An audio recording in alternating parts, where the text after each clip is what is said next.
La palabra Ateneo proviene del culto a Atenea, protectora griega de las artes y las ciencias, y seguramente fue escogida por quienes vieron en ese nombre el más apropiado para designar unos espacios de cultura y formación.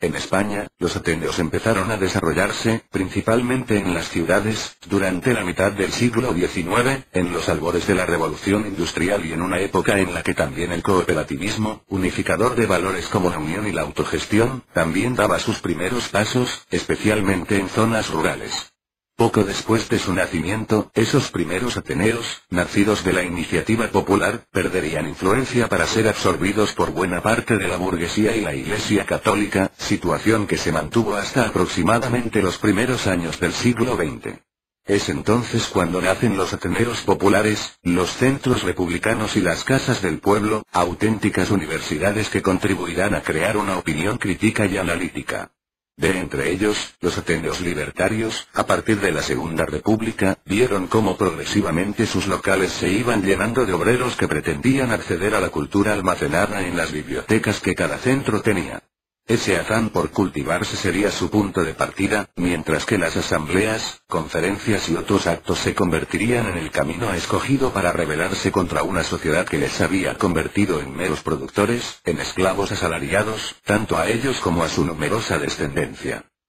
Durante su implantación y desarrollo la presencia del anarcosindicalismo también estuvo presente, utilizándose y compartiendo en numerosas ocasiones los locales de la Confederación Nacional del Trabajo, CNT. Fruto de esa convivencia, muchos jóvenes también militarían en las juventudes libertarias, y muchas mujeres tomarían por primera vez contacto con el ideal anarquista, asignatura pendiente, por aquel entonces, en la mayoría de sindicatos de la CNT. Eran tiempos donde se perseguía un ideal de vida libertario, algo que consideraban necesario para construir un mundo nuevo, más solidario, igualitario, fraternal, más justo y más libre. Gradualmente, los ateneos se irían convirtiendo en un lugar de encuentro donde confraternizar con los vecinos del barrio o pueblo, difundir las ideas libertarias en sus boletines, editar libros, organizar actuaciones teatrales y recitales poéticos, realizar conferencias, hablar sobre la salud y la sexualidad, programar excursiones o impartir infinidad de cursos, como sucedería con el Esperanto. En este proceso de transformación social y búsqueda de la libertad, es importante remarcar que la adquisición de estos nuevos valores, junto con el apoyo mutuo, que se vivía en los ateneos, llevó a muchos obreros a abandonar adicciones como el alcoholismo. Además, en su afán por llevar una vida más natural, también tuvo especial relevancia el auge del naturismo, siendo habitual la creación de grupos naturistas libertarios en los ateneos.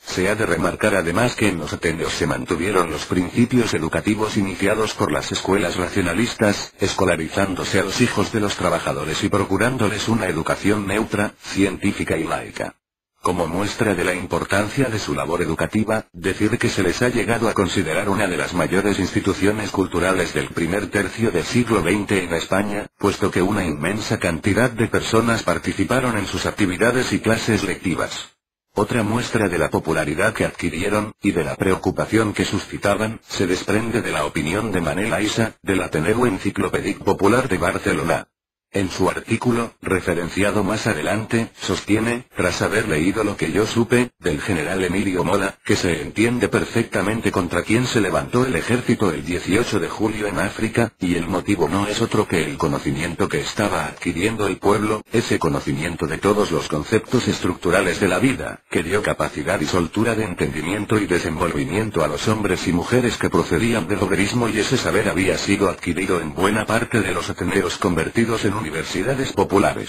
Sin duda se estaba creando esa capacidad para gestionar una nueva sociedad.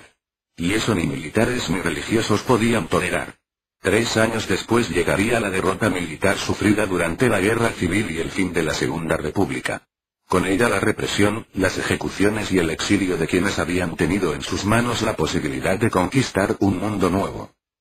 Tras la muerte del dictador, el ansia de libertad propició el resurgimiento del movimiento anarquista, tanto en la refundación de la CNT como en la aparición de otros colectivos y ateneos. Sin embargo, la importancia de su función educativa no tiene hoy la misma relevancia que antaño, puesto que las riendas de la misma están garantizadas en manos del Estado y de la Iglesia. Así, durante la segunda mitad de los 70, en las barriadas populares donde se volvían a crear esos espacios de libertad, los ateneos libertarios se dedicaron, entre otras cosas, a reivindicar los problemas cotidianos de los vecinos. Al principio coordinándose con unas asociaciones de vecinos, A.V.V., que fueron combativas, y ya al final de esa década, ante la politización de las mismas y su asimilación institucional, a evitar que desde los ayuntamientos se tomen decisiones ajenas a la voluntad popular. Una ardua tarea si tenemos en cuenta la manipulación informativa introducida en nuestros hogares a través de la televisión, el vacío reivindicativo de las A.V.V. y la domesticación cultural realizada desde los nuevos centros cívicos municipales, muy alejada, no por casualidad, de la cultura reivindicativa que se promueve en los ateneos libertarios. Actualmente, el número de ateneos libertarios es sustancialmente inferior al de otras épocas. No obstante, siguen adelante con su función cultural y reivindicativa, creando un espacio de libertad autogestionado, rechazando las subvenciones públicas que tienen arrecadadas a otras entidades y dependiendo únicamente de las cuotas de sus miembros y de las actividades que organizan para recaudar fondos. Unos principios compartidos también hoy con el movimiento Ocupa, que ha retomado esta forma de funcionamiento en numerosos centros sociales.